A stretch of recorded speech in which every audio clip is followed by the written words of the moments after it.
Stock market chaos. That's what we have, folks. Not going to sugarcoat it. Going to let you know what's going on with the market. What President Trump has now announced. Maybe you guys know about it already. Maybe you don't. We're going to dive in that. We're going to let you know what's going on at the coin shop. I'll tell you, we had one heck of a day. Please like, share, and subscribe. If you like this type of content, you must subscribe so you don't miss out on the latest video news. I'm going to keep it honest on this channel. We're going to keep it transparent. Let's just get into it. Thank you for liking. Thank you for sharing. Thank you for sharing the videos out as well. As most of you guys know already, President Trump has put a hold on the tariffs for 90 days. He's only going to do 10%.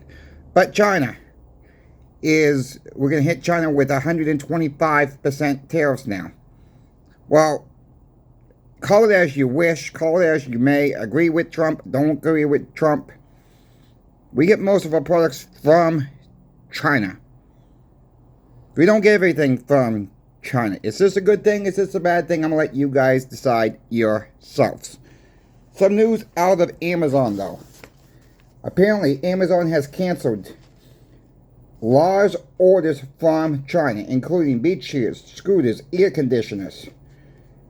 Says in a document reviewed by Bloomberg. Other orders placed in Vietnam and Thailand were also canceled. Folks, companies are starting to cancel orders already. Did Trump go too far with some of these tariffs already? That's the question. That's yet to be seen. I'm not defending him. I'm not giving him praise. I'm just reporting the news out there. We will have to wait and see how this goes. Hopefully President Trump's doing the right thing. Time will tell. He's asking Jerome Powell for rate cuts in May. Folks, I don't see rate cuts coming in May. We possibly could get a rate cut in June. That is my outlook right now. I don't see a rate cut on the table for May at all. Look, Jerome Powell, like him, don't like him, you know, who are you going to put in there? They're in a box, folks. The Fed is separate from the administration altogether. He's trapped in a box. You cut interest rates, you're going to get high inflation. You cut interest rates, you're going to get high inflation. Again, you raise interest rates, you're going to see more job loss. He's in a box, catch-22. Don't matter what he does, don't matter what he don't do. He's damn if he do and we damn if he doesn't. We also got the debt to contend with. Where do we draw that fine line of unemployment rising, inflation taking off, cut rates that's going to drive inflation up? You raise rates, you're going to see more of a job loss. You keep the rates the same, you're seeing job loss. You're still seeing inflation. Again, Jerome Powell's in the box. I don't think they're going to pull the plug on rate cuts. I think they're going to hold them in for May. And we will see what happens in June. My opinion could change from now until the early part of May. I think it is when he's going to come out and decide rate cuts or no rate cuts. We're going to keep track of it all, folks. But the most important thing is, you know, if you got in the last couple of days of buying silver, gold, or platinum, I don't even like to say that word buying, because all we're doing is transferring paper fiat dollars into real money. You've done pretty good already. Gold's up over $119 in the futures market. I'm recording this video about 3:45 in the east, right before the market closes down for the day. We got silver up $1.34. I didn't check platinum. You got copper coming back. You got Bitcoin up. You got the stock market over 2,700 points as I'm recording this video. Where it will close out? We find out at 4 o'clock. You got to find out before this video comes out. This is the time I'm doing the video, that's all. Shop had a really good day, folks. People were coming in. I think some people overbought to this today. Some of the regulars, we tried talking to them. Same people, folks, not the same people, but the same people that used that we're used to buying a little bit at a time. Now they're getting a little heavier now. And we warn them, don't buy too much. I like to use that cost average every single video, folks. Cost average your stack. Buy a little now, buy a little later. That's how I've done it. You see a pile of 1964s on your screen today. 1964, 90% Kennedy silver, half dollars. They made them for 1 year. Yeah, people say they're plentiful out there. They made them for 1 year. And the 64s. I understand they make millions of them. I'm still trying to stack as many as I can of these too. Keep in mind, you know, even if you might not like the Kennedy half dollars, I get a lot of that. We don't like Kennedy, not going to get nothing with Kennedy on it. Well, we'll look at it this way. You have, if you have some Kennedys in your stack, and you have Franklin halves in your stack, you have walking halves in your stack. You know, if we get into a situation, or when we get in a situation where your transaction's only going to cost you a half dollar, whatever the item is or service you get, why not put one in each, put one of each kind of coin in each and have the vendor pick what they want? That might save you from somebody else. That vendor only has a couple items. That vendor may say, oh, I like the Franklin half. I may like the walking half. I may like the Kennedy 64 half. Better out of them all three. Sometimes we got to think outside the box, folks. And sometimes, you know, have a little bit of everything. Have all designs. You know, I don't have a lot of Mercury dimes. I don't. You know, I keep them in here. It's not a very big container. I just don't stack a lot of them. I only get them when I see a good deal. I mostly stack Roosevelt silver dimes. I don't stack Barbara halves. I got a few, very few. I don't stack a lot of Barbara dimes, Barbara quarters. I'm not. Those are more numismatic, folks, for me. I'm really not a collector per se. Now you can say, well, yeah, I do collect some stuff. No, like the 10-ounce kookaburras you guys seen. Yeah, I do like some stuff. But when it comes down to 90% silver like that, I'm not paying up for the Barbara halves, the Barbara dimes, the Stained Liberty quarters, and so on. That's just how I'm maintaining my stack. Cost averaging. Pinbacks right now. Channel sponsor Pinbacks is out of dimes once again, folks. So if you happen to pick them up yesterday, I announced in my community post that they had them back in stock. They didn't have any left. Right now, they are wiped out. So if you're looking for 90% silver, they still have Franklin halves, walking halves. They have 1964 silver halves. They have Mercury dimes in stock as of the recording of this video. I'll keep you posted. I'll be keeping an eye on their inventory as soon as the Roosevelt comes back in stock. And hopefully they will come back in stock because it's disappearing fast. I'll keep you guys posted on that. Check channel sponsor Pinbacks out, folks. Thank you, Pinbacks, for sponsoring Coin Shop Chris. Thank you to the viewer out there because it's not possible without you.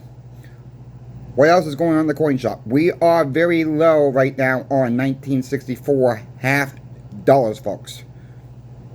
We had an order come in. Someone come in and says, I'm looking to get $200 in face of 1964s. Do you have them? Well, we had 500. Minus 200. Another person came in, got 50. That's half the inventory, and they've been going in $5 to $10 increments after that, folks. The 90% silver is disappearing. People will laugh at it. That's fine. We will just, our stackers who like this stuff will have the last word of it. I guarantee you, when there's nothing left out there, when more and more people start coming in this market and starting to realize the only safe haven left is silver and gold, that's when people are going to wake up and rush to the online, just like we saw back in March of 2023. But what I'm fearful of, is people buying too much at one time. And that's really a sad thing, because it really gets me, folks, when you try to help people out at the shop. I've said this before, but it's got to be repeated. You see these customers, they live in your area, folks. Imagine people in your area get too much at one time. Maybe you have gotten too much at one time and have to sold 2-3 months down the road and take a loss. Don't put yourself in that position, folks. Don't get too much more than you can afford to stack at one time. Think about it as a long-term savings account. If you need it there for emergency, that's what it's there for. It's not about a get-rich-quick scheme. Silver's gonna go to the moon. Gold's gonna go to the moon. What, in this garbage? I mean, really? You can trade it back and for what? You know, have a plan, folks. Have a plan of make a monthly budget. A weekly budget. Every time you get paid, budget. I'd rather see people come in to the shop and spend $25, $45 when they get paid. I'd rather deal with those people because they know, these people know what they're doing. Little by little, it does add up. And you don't know how many people have come to the shop and said, thank you for teaching us the right way. And maybe it's not the right way for every single person out there. Yeah, there are some people better off than I am. There are people worse off than I am. But we're all like that, folks. Don't compare your stack with anybody else's stack, because you're never going to get ahead that way. You know, when you see a silver on my screen, it took me, you know, sometimes years to get what I have. It don't come overnight. And we will see what happens with this playout, with the rush today we had. We had a good day. Probably, we have not seen the final numbers yet because we're still open. But when I left the shop, we're not having a record day for the year, but we're gosh darn close having a record day for the year. Not at all times like March 23 level days. Nowhere near that. But we're almost getting to record level for the year. With that being said, I just want to touch on about cost averaging your stack once more. I'm going to show you another example. I showed this the other day. I was on eBay the other day. As you can see, April 8th, 2025, I got 6 1964 silver halves, lot of 6, AU condition, number 2. It was $64.84 with shipping. The milk value was $64.74. I paid a dime over milk value with shipping. Let me talk about shipping real quick.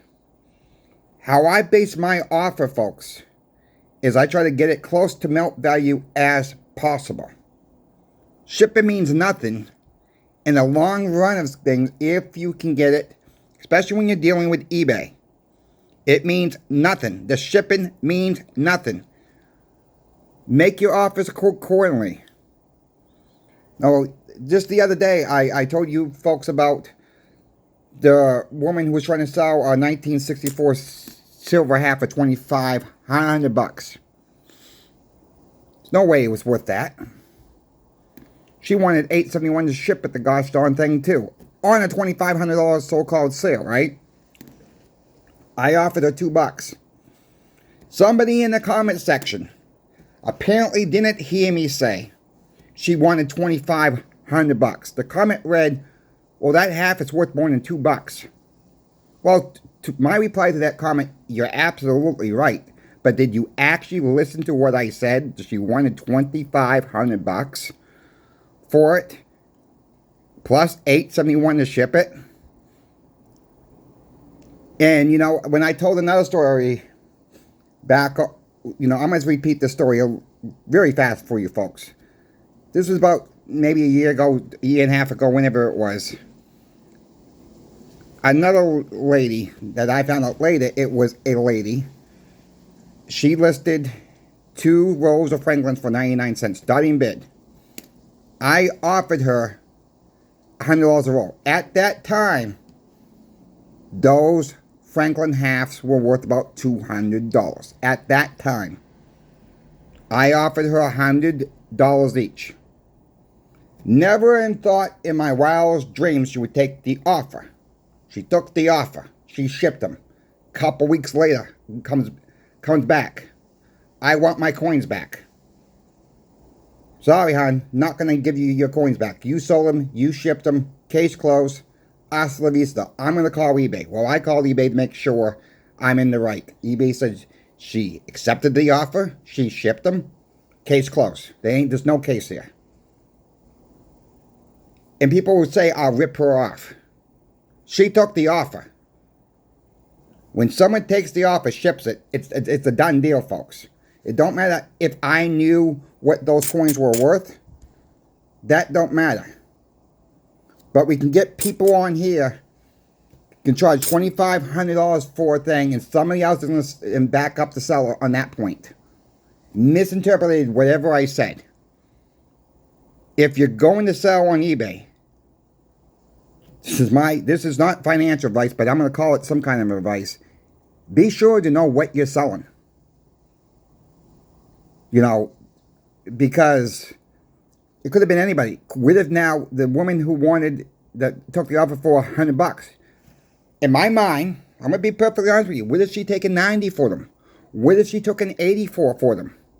She started the auction at 99 cents or best offer. What if she taken less? Always comes to that point, folks. No, it's an offer. Just like when a coin shop offers you, when you're in there, either purchasing, trading worthless paper money for your silver or gold, for their silver and gold, or you're selling, you don't like the offer, don't accept it. That's all. You know, every coin shop runs differently. Every online bullion dealer runs differently. Don't like the customer service, don't shop there. Don't like the price, don't shop there. Yes, premiums have not really come down. Prices have come down a little bit. Premiums don't come down with the price drop in silver. Offers will decrease when silver and gold drop. Offers will increase when silver and gold rises. That's how it works, folks. That's how it works. In most cases, most coin shops are going to do the right thing out there. I truly believe that. And I truly believe, too, yes, there are some coin shops that are just terrible out there. But I think overall, if they're going to stay in business, they're going to do the right thing overall. You can go to 2 different coin shops and get 2 different prices. Absolutely. Look what it's done online. Look at this morning's video when I showed Pinbacks was just 50 cents over my metals at the time I took the numbers for not American Silver Eagles, excuse me, Maple Leafs, a tube of Maple Leafs. They were right in line, folks. Other retailers were charging a lot more, and people still shop at these other companies. I don't know why they would pay $930 versus $800 and something and spend a heck of a lot more and probably get worse customer service as well. Thank you, Pinbacks, for keeping your prices very comparable. Guys, take a look. That's the last time I'll say it for this video. If you folks have any questions for me about silver, gold, or platinum, I'm here to help you. Trying to teach everybody my way of stacking. May not be right for everybody out there. But if we keep at it, keep going, your stack will grow too. I'm still trying to grow my stack. It's not easy. I get it. I made sacrifices. Meaning not going out to eat, not going to the casino, not going to ball games. I'm not saying give up your life for silver and gold. That's not what I'm saying here. But think about it. You go spend 55 bucks at the ball game on food. You go out to eat one night for 55 bucks. That adds up. You know, maybe not go out to eat so often. Check your cable bill. Said this before. Check your cable bill. Make sure you're not paying for something that you're not using. Make sure you're not having an app on your phone that you're not using and paying $4.95 a month, $8.95 a month. Check everything, folks. Check around the house. If you're something's that you're not using, in your shed, your house, your garage, whatever the case may be, put it up for sale. Take that worthless paper, turn it into real silver and gold. Think about it. If you're into other arts, crafts, antiques, whatever the case may be, maybe you're a flipper where you go to yard sales, flea markets, and you have your own little booth somewhere. Or maybe start an own little flea market yourself. Meaning go rent a table somewhere, go into yard sales and whatnot. Flipping items. Take that money, put it into silver and gold. Some people just want to get rid of this stuff as fast as they can at these yard sales, folks. They're moving, whatever the case may be. If you have an opportunity to make a few bucks off something, why not? Yes, it takes work. It takes time. But it can also put some more silver and gold in your back wallet, safe, wherever you want to store it at. I'll end it here because I'm gone on too long in this video. I thank you folks for your time. If you're not yet like, share, subscribe, please do that as well. We will see you in the morning. We will keep track of what's going on in the overnight market as well. See you in the morning.